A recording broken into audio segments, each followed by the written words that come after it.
বেগম জিয়ার উন্নত চিকিৎসায় দেশের বাইরে নিতে শেখ হাসিনা ও তার সরকারের কাছে অসংখ্যবার অনুরোধ জানানো হলেও কর্ণপাত করেননি আওয়ামী লীগ প্রধান। গণঅভ্যুত্থানের মুখে ৫ই আগস্ট শেখ হাসিনার দেশ থেকে পালিয়ে যাওয়ার পর পুরোপুরি মুক্ত হন বিএনপি নেত্রী বেগম খালেদা জিয়া। এরপরই সুযোগ আসে দেশের বাইরে তার উন্নত চিকিৎসার। এ নিয়ে পররাষ্ট্র মন্ত্রণালয়েও অবহিত করে চিকিৎসক ও পরিবারের পক্ষ থেকে আবেদনও করা হয়।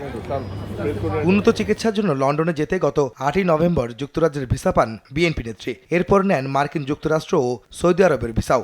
নানা রোগে আক্রান্ত বেগম জিয়ার চিকিৎসা লন্ডনে সম্পন্ন হলে যুক্তরাষ্ট্রে যাওয়ার প্রয়োজন হবে না বলে জানা গেছে। তবে চিকিৎসা শেষে সৌদি আরবে ওমরা পালন করে দেশে ফেরার কথা রয়েছে তার।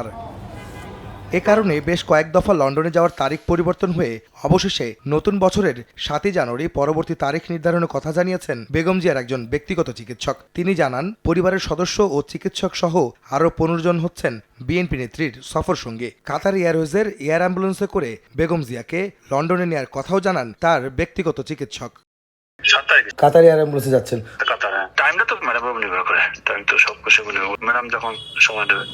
ডেটে তো চেঞ্জ হয়, এই জন্য কোনো হিসেবে ফিক্সড করে বলা যায় না। কতবার চেঞ্জ হয়েছে ডেট, 30 তারিখ ছিল এই মাসের, সেটা তো চেঞ্জ হবে, 7 তারিখ চলে গেল।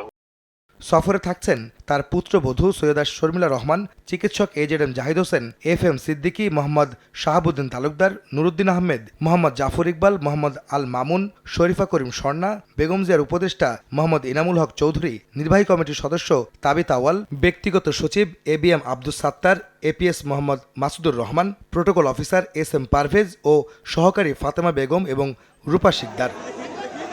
বেগম খালেদা জিয়া দীর্ঘদিন ধরে arthritis, diabetes, heart, liver, kidney ও উচ্চ রক্তচাপ সহ নানা রোগে আক্রান্ত।